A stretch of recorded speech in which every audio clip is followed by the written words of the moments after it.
Selamat berjumpa kembali dalam layanan audio Sahabat Seperjalanan. Hari ini adalah hari Rabu 7 Mei 2025. Tema renungan saat teduh kita dengan judul Menumpuk Bara Api.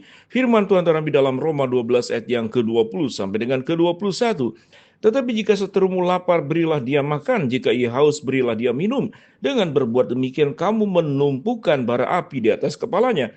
Janganlah kamu kalah terhadap kejahatan, tetapi kalahkanlah kejahatan dengan kebaikan. Mari kita berdoa.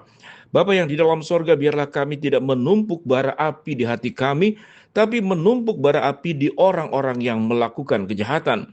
Dalam nama Tuhan Yesus kami berdoa, amin.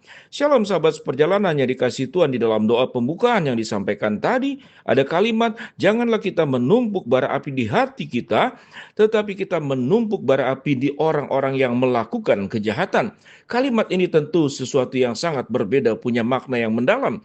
Sewaktu berbicara tentang menumpuk bara api di dalam diri sendiri dalam arti negatif, artinya kebencian, keinginan untuk membalas dendam, keinginan untuk melakukan perkara yang sama untuk semua kejahatan yang dilakukan oleh orang lain kepada kita.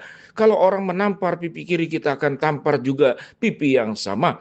Kalau orang mencabut gigi kita, maka gigi ganti tangan, tangan kaki ganti kaki. Itulah hukum timbal balik yang seakan-akan itu diterima oleh masyarakat seluruh dunia.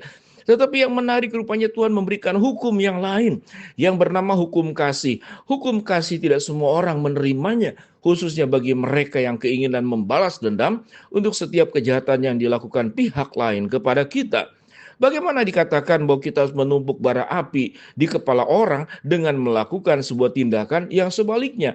Janganlah engkau kalahkan kejahatan dengan kejahatan, tetapi kalahkanlah kejahatan dengan kebaikan. Dan itu diilustrasikan lewat ayat yang ke-20 dalam sebuah penjelasan. Tetapi jika seterumu lapar, dikatakan di sini seterumu, musuhmu, bukan saudara kita, bukan orang yang kita cintai lapar. Tetapi jika seterumu lapar, berilah ia makan. Jika ia haus, berilah dia minum. Dengan berbuat demikian, kamu menumpuk bara api di atas kepalanya. Apa yang dimaksud pada ayat yang ke-20? Artinya pada saat musuh kita, seteru kita, berada di dalam posisi sangat-sangat mengalami kesulitan. Mungkin dia sesudah dia berbuat kejahatan, dia mendapatkan dampak dan akibatnya. Mungkin saja setelah berbuat kejahatan kepada kita, orang itu tersebut kemudian mendapatkan hukuman Allah. Sehingga posisinya sampai makan pun tidak ada, mau minum pun tidak ada. Sehingga dikatakan, tetapi jika seterumu lapar, kondisi dan posisinya, seteru kita sedang dalam kondisi lapar atau dalam kondisi yang tidak beruntung hidupnya. Bagaimana kita mungkin harus membalas dan kemudian berbuat baik kepada yang seperti demikian. Tetapi pada saat orang dalam kondisi yang sangat buruk, sekalipun dia pernah berbuat kejahatan, dia membutuhkan hal yang paling dasar, yaitu makanan. Hal yang paling dasar, yaitu minuman. Alkitab mengatakan, berilah dia minum tatkala haus, berilah dia makan tatkala lapar. Dengan berbuat demikian, engkau menumpukan bara api di atas kepalanya. Saya percaya sahabat seperjalanan, seburuk-buruknya manusia masih punya hati nurani. Tetapi ada yang kemudian berdalih tidak mau melakukan. Kalau dia memang sifatnya jahat, jangan-jangan kita bantu, malah dia berbuat jahat kedua kalinya, ketiga kalinya, atau keempat kalinya. Tetapi sahabat seperjalanan, kalau ini adalah firman Allah, ini adalah perintah Allah, maka bukan untuk didiskusikan, bukan untuk didebatkan, tetapi untuk dilakukan, untuk dilaksanakan. Tidak masuk dalam akal kita, tidak masuk dalam pertimbangan kita, tidak masuk dalam aspek keadilan menurut pandangan kita. Memang Tuhan pun datang ke dalam dunia, benar-benar diperlakukan tidak adil. Dan Yesus mengajarkan, ikutilah jejak teladanku kalau engkau ingin menjadi pengikutku. Maka engkau tinggalkan ladangmu, tinggalkan keluargamu, ikutlah aku dan memikul salib. Apa yang dimaksud dengan tinggalkan ladang, tinggalkan orang tua? Bukan berarti kita tidak bekerja, bukan berarti kita kemudian melupakan orang tua. Artinya, sesungguhnya ada hal yang kita perlu lakukan. Ladang kita tetap jalani dengan sebaik-baiknya, tapi ladang bukan menjadi berhala. Keluarga kita layani dengan sebaik-baiknya, tapi bukan kemudian untuk tidak mengikut Tuhan, keluarga dijadikan alasan kemudian untuk tidak mengikut Tuhan. Itu makna yang sesungguhnya daripada penjelasan-penjelasannya disampaikan tadi. Sahabat seperjalanan, ayat yang ke-21 dikatakan, janganlah kamu kalah terhadap kejahatan, tetapi kalahkanlah kejahatan dengan kebaikan. Ternyata kejahatan itu memang harus dilawan. Kejahatan itu memang harus ditumpas, tetapi cara menumpasnya bukan dengan melakukan kejahatan yang sama. Bukan kemudian melakukan keburukan yang sama. Apa yang diajarkan firman Tuhan pada ayat 21, janganlah kamu kalah terhadap kejahatan, bukan menghindar, tetapi justru harus memeranginya. Yang firman Tuhan katakan apa? Kalahkanlah kejahatan dengan kebaikan. Dan itu digambarkan pada ayat yang ke-20. Tetapi jika seterumu lapar, berilah dia makan. Jika ia haus, berilah dia minum. Dengan berbuat demikian, kamu menumpuk bara api di atas kepalanya. Seseorang sejahat-jahatnya, dia punya nurani. Tentu kita berdoa agar nuraninya berfungsi. Agar suara hatinya berfungsi. Dan kita menyaksikan banyak orang kemudian mengalami sebuah perubahan hidup. Karena rupanya kejahatan yang dilakukannya itu dibalas dengan kebaikan. Ini perintah dari Allah. Bukan untuk didiskusikan, bukan untuk diperbincangkan, bukan untuk kemudian dengan alasan keadilan. Saya tidak akan melakukan semuanya itu. Bagi orang-orang yang pernah menjalankan kebenaran firman Allah dari ayat yang ke-20 dan ke-21, dari Roma 12, dia akan menyaksikan bagaimana sungguh-sungguh Tuhan bekerja.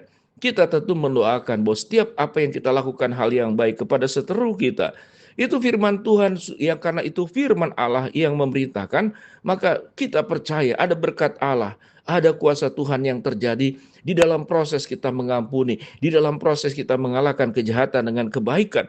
Tuhan campur tangan dan Tuhan akan menyatakan segala kemuliaannya dan juga segala keindahannya kepada setiap kita masing-masing. Sahabat seperjalanan yang dikasihi Tuhan, mari kita belajar untuk belajar mengampuni. Kita berjuang tidak menumpuk bara api di hati kita, tapi menumpuk bara api di atas orang-orang yang melakukan kejahatan. Tatkala menumpuk bara api di atas hati kita, yang terjadi kebencian itu akan membakar kita.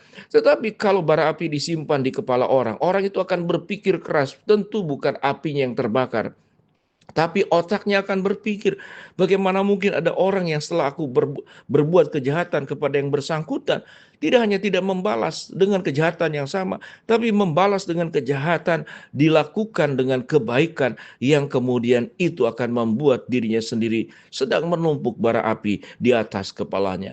Sahabat seperjalanan, sulit untuk bisa dipahami untuk kita lakukan kalau kita tidak punya kerelaan di dalam menjalankan kebenaran firman Allah ini.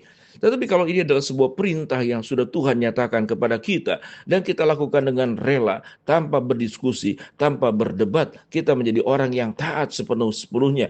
Sahabat perjalanan, kita pikir kembali siapa orang yang pernah menyakiti kita sedemikian rupa yang masuk dalam golongan seteru.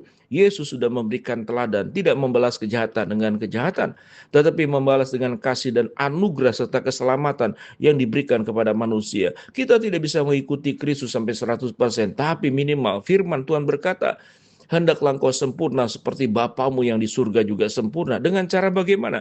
Membalas kejahatan dengan kebaikan. Kita tidak sedang menumpuk bara api di hati kita yang membuat kita dendam, penuh dengan kemarahan, penuh dengan kebencian, ingin membalas jahat dengan kejahatan. Tapi kita sedang menumpuk bara api di atas kepala orang-orang yang berbuat jahat kepada kita. Dan berkat Allah akan tercurah kepada kita, termasuk kepada orang yang berbuat jahat. Mereka kita doakan agar berbalik dari jalan yang salah ke dalam jalan Tuhan. Tuhan akan dimuliakan lewat hidup dan perbuatan yang kita lakukan. Mari kita berdoa. Bapa dalam surga, terima kasih buat kebenaran firman Allah yang kami pelajari. Hamba-Mu berdoa buat sahabat seperjalanan yang sakit, Tuhan jamah sembuhkan. Yang sedang menghadapi masalah, Tuhan bukakan jalan. Yang sedang berdoa mengharapkan sesuatu, Tuhan kabulkan dengan cara dan waktu Tuhan yang terbaik.